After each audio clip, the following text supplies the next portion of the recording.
আমরা ভারতকে দেখিয়ে দেব ইনশাআল্লাহ জিহাদের প্রেরণা নিয়ে যদি প্রয়োজন হয় বাংলাদেশের যুদ্ধ যদি করা লাগে ভারতের সাথে, আর যুদ্ধ করা লাগবে, রাসূলুল্লাহর ওয়াদা আছে। কার ওয়াদা?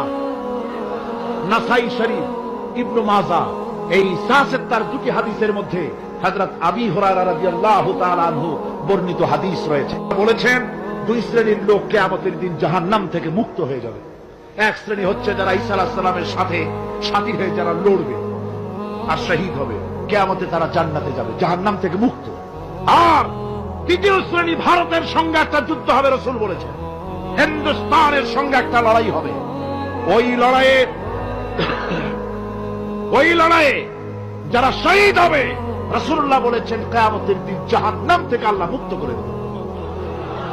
সেই লড়াই ভারতের সাথে আমাদের হবে।